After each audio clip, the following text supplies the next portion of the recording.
CO साहब उसको बता दिए हैं कि इस विवादित जमीन पर तुम नहीं जाओगे, लेकिन ये आएंगे। मैं भी था उसका, सिर्फ उसी को कहा या आपको? जी नहीं, मुझे नहीं कहा, उसको मना किया। जी हाँ, प्रतिवादी को मना किया। इंस्पेक्टर साहब भी थे वहाँ पर, मैं खुद था। जमीन का मालिक सीओ साहब को भी अभी हमारे पास नहीं। क्या बोले? वो कहे कि अभी इस जमीन पे जो है अभी तक जो है उनका जो है कब्जा नहीं होता। किसका कब्जा दिलाना होगा तो हम जाके दिलाएंगे। ये कब्जा तो है, फसल तो मैंने लगाया है। ये सरसों का जो फसल दिख रहा है ये मैंने लगाया है। क्या नाम हुआ? मेरा नाम हसीब आलम हुआ। घर यहीं बगल में है, इसी मोहल्ले में। जगह का नाम बताइए। कालीबाग करौली। 3 एकड़ 85 डिसमिल का है मामला। आपका कितना जमीन निकल? 3 एकड़ 85 डिसमिल जो मैंने कहा।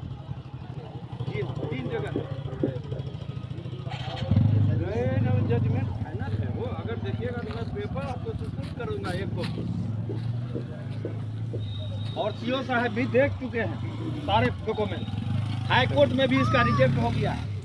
तो ये 1000 में झगड़ा होगा जब जजमेंट मिला था, मतलब अपना परिवार संबंध विचार सोच के उनके 2023 तक रुका। 23 जाने वाला। उस वक्त आप लोग क्या कर रहे हैं?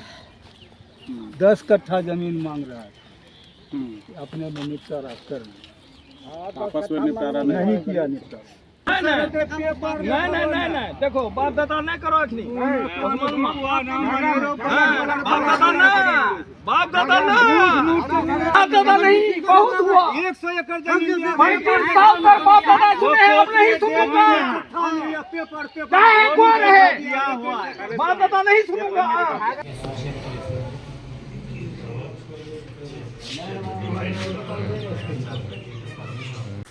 जमीनी विवाद को लेकर दो पक्षों में चल रही है तनातनी। आपस में कभी भी किसी भी तरह का हो सकता है दुर्घटना। न्यायालय के आदेश को भी नहीं सुन रहे हैं लोग। दरअसल मामला पूर्णिया जिले के धमधा प्रखंड का है, जहां मोहम्मद बसीरुद्दीन के 2 बच्चों में एक बड़ी बेटी मरियम खातून हुई, दूसरा छोटा बेटा मोहम्मद नईमुद्दीन।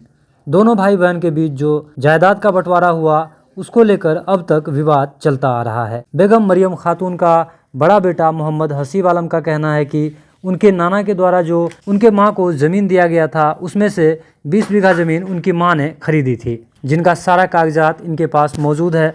लेकिन जो पुश्तैनी हिस्सेदारी इनके मां को मिलनी चाहिए थी वो उन्हें नहीं मिला और बात न्यायालय तक जा पहुंची। सन 1993 से 2000 ईस्वी तक यह मामला कोर्ट में चलता रहा।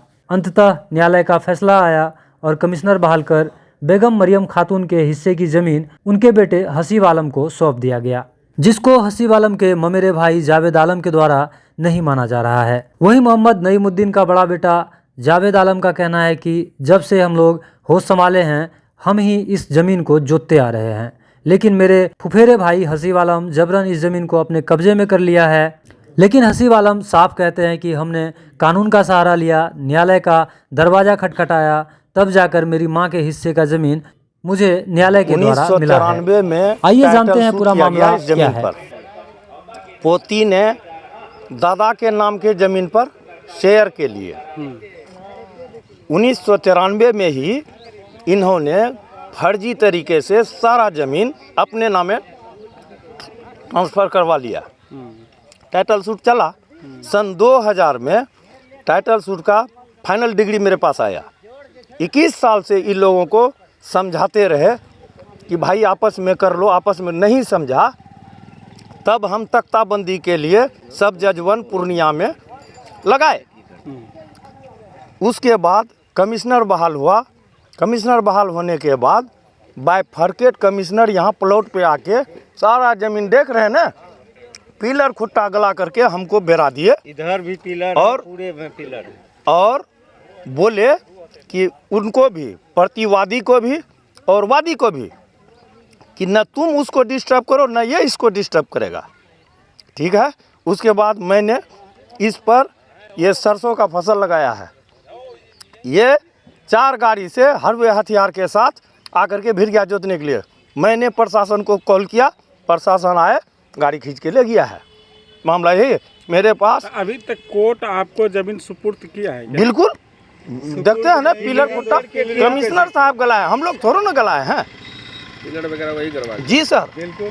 तो फिर विवाद क्या है हो रहा है? विवाद ये लोग उतना दिन से खा रहा है, जबरदस्ती हम लोग को पेर रहा है। ग्रेजुएशन करने के बाद 35 साल लड़े और अभी कोदाली पार रहे हैं। उन लोगों का कहना है कि सिर्फ 20 बीघा पहले भी ही दे चुका है जमीन। अरे जो दिया है वो कोर्ट में लगा हुआ है। पेपर अगर दिया हुआ है ऐसा थोड़ी ना है कि कोर्ट बिना वो देखे हमको जजमेंट दे दिए हैं।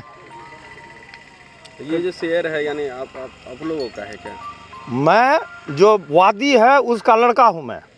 मेरा नाम हसीब आलम है। आप लोग के पास इस जमीन की कागज वगैरह है? सब कुछ है, अभी मैं दिखा सकता हूँ। ये लोग कह रहा है कि अभी तक हम ही लोग रसीद वगैरह कटा रहे हैं। रसीद रहने से हो जाएगा। रसीद के ही बिहाफ में ना हमने टाइटल शूट किया। ये रसीद का तो इसका डिस्ट्रॉय हो गया ठीक 2000 में। 2024 तक का कटा हुआ उनका है। आखिर सीओ साहब उसको बता दिए हैं कि इस विवादित जमीन पर तुम नहीं जाओगे। मैं भी था उस साथ में। सिर्फ उसी को कहा या आपको भी कहा है? जी नहीं, मुझे नहीं कहा, उसको मना किया। जब से हम लोग होश संभाले इस ज़मीन को हम जोत रहे हैं। ये आज तक लगान रसीद मेरे फादर के नाम से दर्ज है। ठीक है, मेरे फुफेरे भाई ज़बरदस्ती जो है इस ज़मीन पे हम लोग आए ट्रैक्टर लेके जोत रहे थे। इससे पहले भी मारपीट किया, इधर भी हमारे ट्रैक्टर को चूड़ा, हम लोगों को कुल्हाड़ी से मारा। ठीक है, हम लोग थाना गए, आवेदन दिए, पुलिस को बुलाया और प्रशासन जो है मेरा ये ट्रैक्टर उक्टर खींच के लेके गया और हम लोगों के ऊपर ही FIR कर दिया। विवाद आखिर क्या चीज़ का? इसमें विवाद है, वो कह रहे हैं कि मेरी ज़मीन में शेयर है। ठीक है, वो शायद केस लड़ रहे हैं कोर्ट में। ठीक है, तो हमें कोर्ट का कोई आदेश नहीं है। हम लोग कोर्ट को जवाब देंगे अगर कोर्ट से नोटिस आएगा कि भाई ये पोजीशन को खाली किया जाए। ठीक है, अभी तो ज़मीन मेरे फादर के नाम से और हम लोग जब से होश संभाले तब से इसको जोत रहे हैं। क्या कह रहा है अगला पार्टी? क्या कह रहा है कि इस जमीन में भी शेयर है, जबकि ये ज़मीन मेरे फादर के नाम से। मेरे फुफेरे भाई दावा कर रहे हैं कि ये मेरे नाना की ज़मीन है, इसमें शेयर है। अच्छा, ये दावा करने का क्या आधार क्या है? वो मेरे फुफेरे भाई हैं, इसलिए वो दावा कर रहे हैं कि ज़मीन। फुफेरे भाई हो जाने से दावा?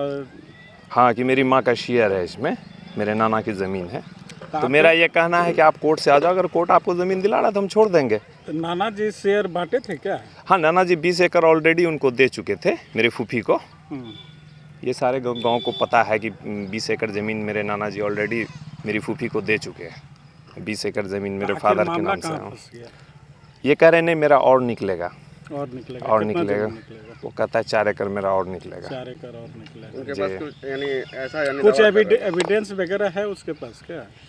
नहीं, ऐसा तो नहीं है मेरी, ऐसा तो नहीं है, ऐसा तो नहीं है मेरी जानकारी में। ठीक है, लेकिन कोर्ट से नोटिस आया था तो हम लोग कोर्ट को जवाब देंगे।